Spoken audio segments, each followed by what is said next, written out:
പഴയൊരു തലമുറയുടെ സഹിഷ്ണുതയും കരുത്തും പരീക്ഷിച്ച കേരള ചരിത്രത്തിലെ ഏറ്റവും വലിയ പ്രളയമായ 1924 വെള്ളപ്പൊക്കത്തിന് 100 വയസ്സ് തികയുന്ന 2024 ജൂലൈ മാസത്തിൽ തന്നെ വയനാടിനെ ദുരന്തഭൂമിയാക്കിയ ഉരുൾപൊട്ടലിനും വടക്കാഞ്ചേരിയിൽ ഉൾപ്പെടെ മണ്ണിടിച്ചിലിനും വെള്ളപ്പൊക്കത്തിനും കൂടി കേരളം സാക്ഷിയായി. മഴക്കാലം ഒരു പേടി സ്വപ്നമായി മാറിയിരിക്കുകയാണ് കേരളത്തിൽ. തുടരെയുള്ള കനത്ത മഴയും വെള്ളപ്പൊക്കവും മണ്ണിടിച്ചിലും മഴവെള്ളപ്പാച്ചിലുമൊക്കെ മനുഷ്യജീവനുകൾ കൂടിയാണ് കൊണ്ടുപോകുന്നത്. മാറിവരുന്ന കാലാവസ്ഥാ വ്യതിയാനവും തെറ്റിവരുന്ന കാലവർഷവും കനത്ത മഴയും ചെറുതല്ലാത്തൊരാഘാതമാണ് കേരളത്തിൽ നൽകിക്കൊണ്ടിരിക്കുന്നത്. 2018 പ്രളയകാലം മുതൽ എല്ലാ വർഷവും ക്ഷണിക്കാതെ എത്തുന്ന അതിഥിയായി മാറിയിരിക്കുകയാണ് ഉരുൾപൊട്ടൽ.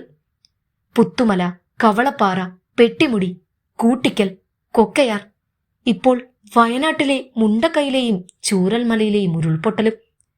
മരണസംഖ്യ ഉയരുമ്പോഴും ഇപ്പോഴും ഉറ്റവർ എവിടെയെന്ന ചോദ്യവുമായി നിൽക്കുകയാണ് രക്ഷപ്പെട്ടവർ.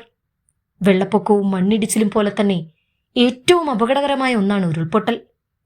മണ്ണിന് താങ്ങാവുന്നതിൽ കൂടുതൽ മഴ പെയ്യുമ്പോൾ പല പ്രദേശങ്ങളിലും ഉരുൾപൊട്ടലും മണ്ണിടിച്ചിലും ഉണ്ടാകുന്നു.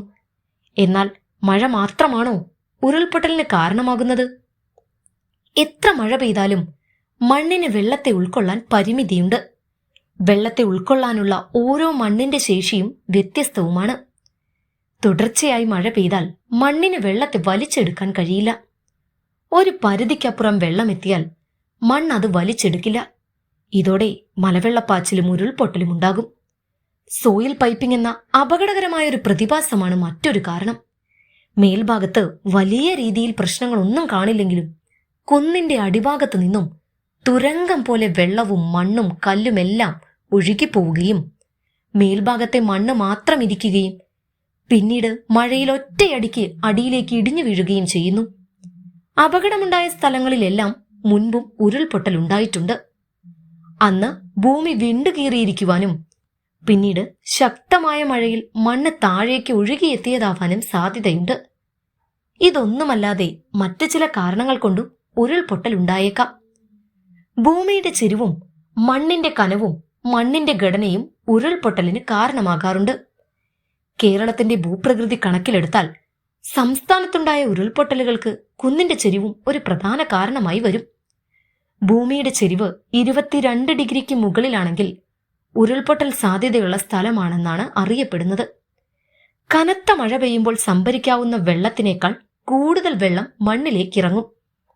ഭൂഗർഭജലത്തിന്റെ അളവ് കൂടുന്നതിനനുസരിച്ച് മണ്ണിനടിയിൽ മർദ്ദം വർദ്ധിക്കുകയും ഈ മർദ്ദത്തിന്റെ ഫലമായി വെള്ളം പുറത്തേക്ക് ശക്തിയിൽ കുതിച്ചൊഴുകുകയും ചെയ്യും. കേരളത്തിൽ ഇന്ന് കാണപ്പെടുന്ന പാറകൾ 220 മുതൽ 300 കോടി വർഷം വരെ പഴക്കമുള്ളവയാണ്. എന്നാൽ അതിന്റെ മുകളിൽ കാണുന്ന മണ്ണോ വെറും 10,000 വർഷം മാത്രം പഴക്കമുള്ളവയും. ഇക്കാരണം കൊണ്ട് തന്നെ ശക്തമായ ഒരു മഴ പെയ്താൽ ഈ മണ്ണ് ഊർന്നിറങ്ങി വരാനുള്ള സാധ്യത വളരെ കൂടുതലാണ്. ഉരുൾപൊട്ടലിലും മണ്ണിടിച്ചിലും മരണസംഖ്യ കൂടുന്നതിന്റെ കാരണം പ്രളയം പോലെ പതുക്കെ സംഭവിക്കുന്ന ഒരു പ്രതിഭാസമല്ല ഇവയൊന്നും എന്നതാണ്. അതുകൊണ്ട് തന്നെ രക്ഷപ്പെടാനുള്ള സാധ്യതയും വളരെ കുറവാണ്. രാത്രിയിലാണ് സംഭവിക്കുന്നതെങ്കിൽ ആരും പെട്ടെന്ന് അറിയുകയുമില്ല.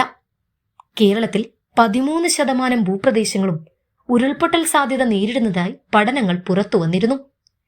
മിഷിഗൺ ടെക്നോളജിക്കൽ യൂണിവേഴ്സിറ്റിയും പൂനെയിലെ ഇന്ത്യൻ ഇൻസ്റ്റിറ്റ്യൂട്ട് ഓഫ് ട്രോപ്പിക്കൽ മെറ്റീരിയോളജിയുമായി ചേർന്ന് Kerala university of fisheries and ocean sciences ആണ് പഠനം പുറത്തുവിട്ടത്.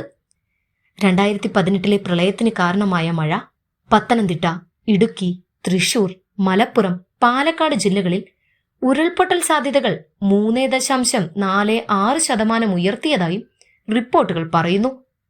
ഉരുൾപൊട്ടലിനെ പൂർണ്ണമായും തടഞ്ഞു നിർത്താൻ പറ്റുന്ന സാങ്കേതിക വിദ്യ ഇതുവരെയും കണ്ടുപിടിക്കപ്പെട്ടിട്ടുമില്ല.